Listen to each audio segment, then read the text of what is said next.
Hello viewers, আজ আমরা 2024 সালের Ray Martin English question bank class 7-এর ফার্স্ট সামেটিভ এভলিউশন টেস্ট থেকে মডেল অ্যাক্টিভিটি 1 তোমাদের যে স্কুলটা দেওয়া রয়েছে এসি ইনস্টিটিউশন মালদা, তার সিন প্যাসেজ এবং গ্রামার পোর্শন ডিসকাস করব। সো ভিউয়ার্স, তোমরা দেখো। ফার্স্ট অফ অল তোমাদের এখানে যে টেক্সট প্যাসেজ সিনটা দেওয়া রয়েছে এটা উইলিয়াম ওয়ার্ডসওয়ার্থের লেখা উইয়ার 7 থেকে নেওয়া হয়েছে। সো আমি প্যাসেজটা পড়ছি, তোমরা ভালো করে একটু দেখে নাও, তারপরেই কিন্তু প্রশ্নের উত্তর ডিসকাস করব। কেমন?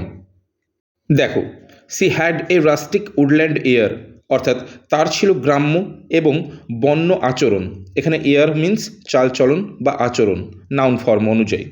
And C was wildly clad, এবং তার পোশাকও ছিল বন্য। হার আইজ ওয়ার ফেয়ার, তার চোখ ছিল সুন্দর। অ্যান্ড ভেরি ফেয়ার, এবং খুবই সুন্দর। Her beauty made me glad, তার সৌন্দর্য আমাকে মুগ্ধ করেছিল বা খুশি করেছিল। এবার পরের স্ট্যান্ডার্ডে দেখো কি বলেছে। Sister and brothers little maid how many may you be, অর্থাৎ ভাই আর বোন মিলে ছোট্ট মেয়ে তোমরা কতজন। হাউ মেনি কতজন, 7 ইন অল, সবাই মিলে 7 জন। সি সেইড, সে বলল। And wandering looked at me, এবং আমার দিকে অবাক হয়ে তাকালো। সো ভিউয়ার্স, এই ছিল তোমাদের টেক্সট প্যাসেজ সিন। এবার এখান থেকে যে প্রশ্নগুলো দিয়েছে চলো ডিসকাস করে নেওয়া যাক। দেখো, একের এইতে কি বলেছে, tick the correct answer from the given alternatives, অর্থাৎ প্রদত্ত বিকল্প থেকে সঠিক উত্তরে টিক চিহ্ন দাও। ফার্স্ট কোশ্চেনটি দেখো কি বলেছে, দ্য গার্ল ওয়াজ, অপশানগুলো কি রয়েছে, ওয়েল ড্রেসড অপশান বিতে রয়েছে, পোরলি ড্রেসড অপশান সিতে রয়েছে, ভেরি সিম্পল ইন অ্যাপিয়ারেন্স, এবং অপশান ডিতে রয়েছে এক্সট্রা ভ্যাগেন্টলি ড্রেসড। সঠিক অ্যান্সার হবে option C, very simple in appearance, অর্থাৎ চেহারায় খুবই সাধারণ ছিল। এরপর টুয়ের কোশ্চেনটিকে দেখো, টুয়েতে কি বলেছে, the poet of the poem is, অর্থাৎ এই কবিতাটির কবিকে। অপশানগুলো রয়েছে Lewis Stevenson, William Wordsworth, Anne Frank এবং উইলিয়াম ব্লেক। সঠিক অ্যান্সার হবে অপশান বি, উইলিয়াম ওয়ার্ডসওয়ার্থ। এরপর 3 কোশ্চেনটিকে দেখো, 3 কি বলেছে, দ্য পোয়েট মেট এ। অপশানগুলো কি রয়েছে, young lady, cowboy, country girl. Option ডিতে রয়েছে ভেগাবন্ড। সঠিক অ্যান্সার হবে অপশান সি, কান্ট্রি গার্ল। এরপরে চলে আসবো আমরা বিয়ের দাগে। দেখো, বিয়ের দাগে কী বলেছে, write T for true and F for false statements in the given boxes, অর্থাৎ প্রদত্ত বক্সে যদি বিবৃতিটা সত্যি হয় তাহলে টি লিখব, এবং যদি ভুল হয় তাহলে এফ লিখব। ফার্স্ট কোশ্চেনটা দেখো কি বলেছে, the beauty of the girl made the poet delighted, অর্থাৎ মেয়েটির সৌন্দর্য কবিকে আনন্দিত করেছিল। যেহেতু স্টেটমেন্টটা ট্রু তাই এখানে বক্সের মধ্যে টি লিখব। এরপর টুয়ের কোশ্চেনটিকে দেখো, টুয়েতে কি বলেছে, the girl said 7 to indicate her age, অর্থাৎ মেয়েটি তার বয়স বোঝাতে 7 বলেছে।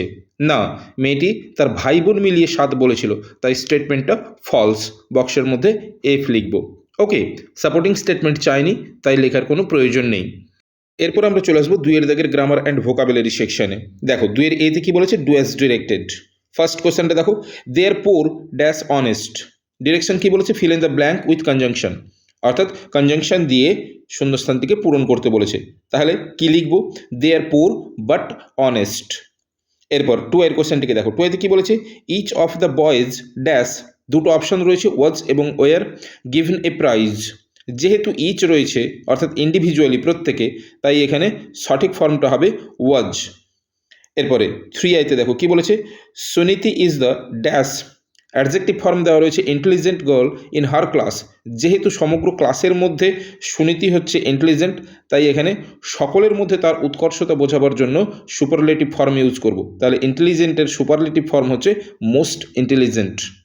ওকে, এরপরে আইভির কোশ্চেনটিকে দেখো, আইভিতে বলেছে রবি ড্যাশ, ভার্ব ফর্ম দেওয়া রয়েছে কাম হেয়ার টুমোরো। ডিরেকশন কি বলেছে, write the correct form of the verb. তাহলে এটা সিম্পল ফিউচারে হবে, তাই রবি উইল কাম হেয়ার টুমোরো।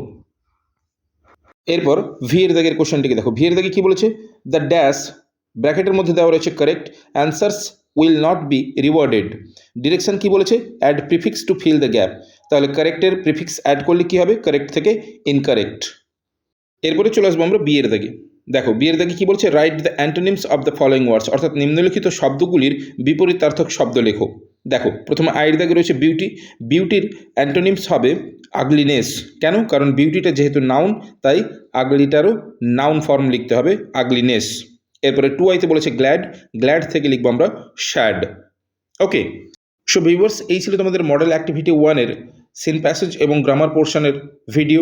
যদি ভালো লেগে থাকে তাহলে অবশ্যই লাইক করে দিও। এছাড়া তোমরা যারা আমার চ্যানেলে নতুন, অবশ্যই চ্যানেলটিকে সাবস্ক্রাইব করে রাখো পরবর্তী সময় এরকম আরও ভিডিওগুলো পাওয়ার জন্য। সো আজ এ পর্যন্তই, কথা হবে নেক্সট ভিডিওতে। Till then, by.